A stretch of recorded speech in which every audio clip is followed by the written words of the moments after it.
Paano mag-register sa SSS Online gamit ang inyong mga cellphone? Let's go!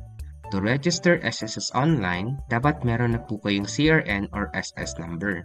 Normally, nakikita po siya sa inyong mga ID. Kapag meron kayong UMID ID, makikita ninyo doon ang CRN ninyo. Kapag SSS ID naman, SSS number makikita mo. Kapag wala ka namang ID at nakalimutan mo SSS or CRN number mo, makikita po siya sa mga resibo ninyo sa SSS, hanapin lang po ninyo or magtanong na mismo sa SSS. Kapag meron na po kayong CRN or kahit man lang SSS number, magpunta po kayo sa Google, search po ninyo SSS member login tulad ng ginawa ko, pagkatapos mapupunta kayo dito kung saan makikita po ninyo ito. Gawin mo lang, pindutin mo, at mapupunta ka sa SSS member login page. Dito hanapin mo ang word na register. Nandito siya banda. Itong nakakahon, pindutin mo at mapupunta ka dito. At basahin mo ang mga reminder ni SSS para maging successful ang registration mo online. Kapag naiintindihan mo na yan lahat, i-check mo itong nasa ibaba tulad ng ginawa ko. Pagkatapos pindutin mo ang proceed. Magpupunta kayo dito. Gawin mo lang dito ay fill out ang hinihingi na information. Kapag hindi ka marunong, i-guide kita. So para mas maging malinaw ang tutorial, i-zoom ko ito. Dito sa CRN/SS number, ilagay mo lang kung anong number meron ka. Note, if meron ka ng dalawang ito, pili ka lang ng isa. It's either CRN or SS number. Bawal yung dalawa. Isa lang dapat. So, since SS number meron ako, SS number ilalagay ko. Paalala lang, sa paglagay pala ng number mo, dapat ay dikit-dikit tulad nito. Iwasan ang may dash sa paglagay tulad nito. Ganito ang tamang paglagay ng number. Ito naman sa email address, ilagay mo lang email na gusto mong i-link sa iyong SSS account. Pwede kang gumawa ng bago para for your SSS lang siya exclusive. Make sure lang na active pala yung nilink mo na email. Kasi useful ito once makalimutan mo ang password ng iyong SS account at sa pag-activate ng iyong SS online account. Kapag nailagay mo na, dito sa baba, confirm email address, ilagay mo ulit tulad ng ginawa ko. Dito sa preferred user ID naman, ilagay mo lang ang gusto mo na user ID tulad ng ginawa ko. Note, make sure lang na ang user ID na ilalagay mo ay walang symbol na nakikita mo sa screen. At dapat 8 hanggang 20 letters or letra lang lahat ng user ID mo tulad ng ginawa ko. As you can see, walang symbols. Letters lang. Dito naman sa confirm preferred user ID, kopyahin mo lang preferred user ID mo tulad ng ginawa ko. Dito naman, surname/last name, ilagay mo lang ang apelyido mo na registered kay SSS. Sa given name naman, ilagay mo lang first name mo or pangalan mo na registered kay SSS. Dito naman sa middle name at suffix, optional lang ito kung wala kang middle initial, hindi ka naman senior, junior, or the first something, pwede mo na hindi lagyan. Dito naman sa date of birth, pindutin mo lang ito at mapupunta ka dito. Una mong pipindutin ay itong year at mapupunta ka dito. At hanapin ang taon kung kailan ka pinanganak. Kapag di mo mahanap, scroll up ka lang at makikita mo ang ibang mga taon. Pag nahanap mo na, pindutin mo lang tulad ng ginawa ko at agad itong magre-reflect. Ang susunod mo naman na pipindutin ay ang buwan at mapupunta ka dito. Ang gawin mo lang dito is hanapin ang buwan kung kailan ka pinanganak at pindutin tulad ng ginawa ko. Then magre-reflect siya dito. Susunod mo na gagawin ay piliin mo lang ang araw kung kailan ka pinanganak. Pindutin mo kapag nahanap mo, mag-a-appear ito kung saan binibilang nila edad mo kapag tama, ito, tap OK. At magre-reflect na siya dito. Ito naman sa address, need mo lang i-fill out permanent or current address mo. Sabihin natin na condo or dorm at may room number, floor, unit number, or building name ka. Meron ka niyan, ilagay mo lang dito. Pero kung wala naman, pwede mo namang hindi lagyan kasi optional lang naman. Pero better kung lalagyan mo. Ito naman sa house/lot and block number. If meron ka, lagyan mo lang. So since may house number at block number bahay namin, nilagyan ko siya, pero if hindi applicable sa'yo, pwede mo siya hindi lagyan. Ito naman sa street at subdivision, lagyan mo lang din if nakatira ka sa subdivision. If wala, pwede naman, i-leave it blank kapag hindi applicable sa'yo. Since applicable sa akin, nilagyan ko.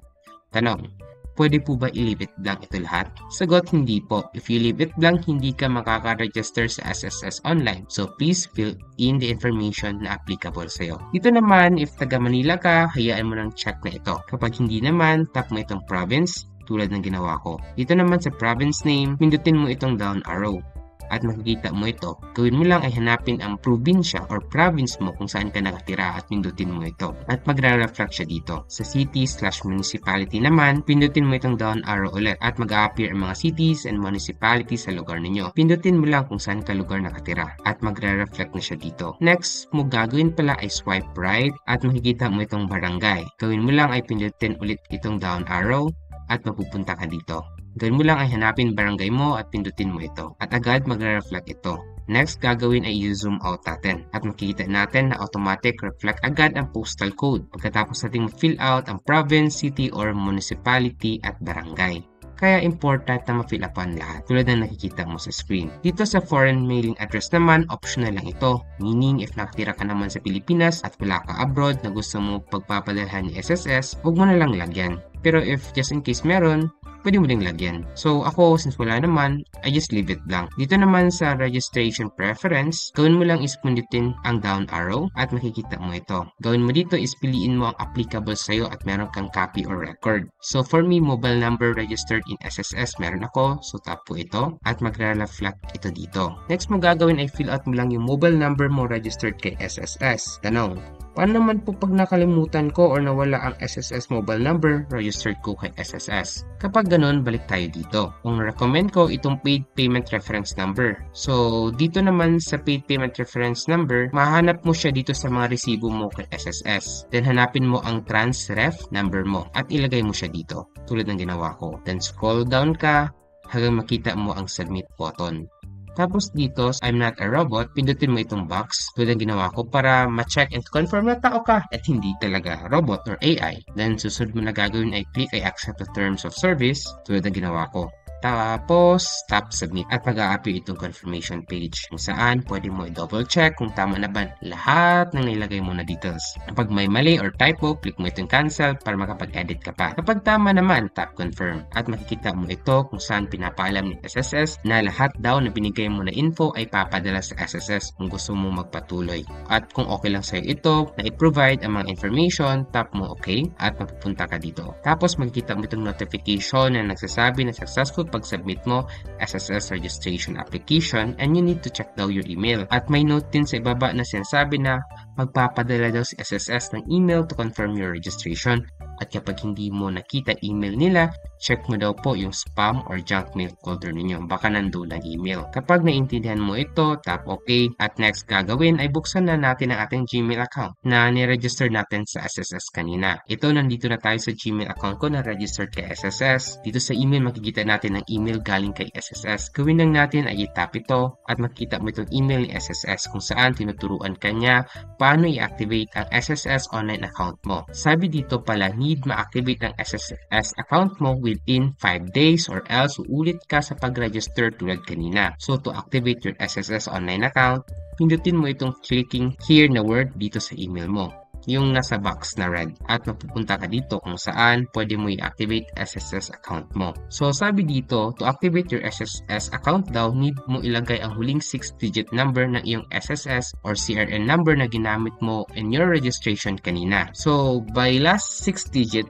yung CRN or SSS number, inimin nito ay ang huling 6 na numero ng iyong CRN or SSS number na ginamit mo kanina in your registration na itong nasa kahon na pula. Ilagay mo lang siya dito tulad ng ginawa ko. Then, pindutin ang submit. Next step ay need natin mag-create ng SSS password. So, sa paggawa ng password, dapat 8 to 20 letters lang at dapat walang special characters tulad nito. Meaning, letra lang sa alphabet at numbers dapat ang password mo. Kapag may special characters, hindi ito gagana. Kapag naiintindihan mo na yan, lagay mo na dito ang preferred password mo. At i-confirm mo siya by copy-paste din dito sa confirm preferred password. Pag okay na sa'yo, password mo, tap mo na submit at mapupunta ka dito at makikita mo itong security question setup kung saan mas maigi na mag-setup ka ng security question just in case nakalimutan mo ang iyong password. So para makapag-setup ka, tap mo itong setup security question. So to set up, pili ka lang ng mga question na gusto mo based options tulad ng ginawa ko at maglagay ka lang ng sagot. Just make sure to make a copy lang ha ng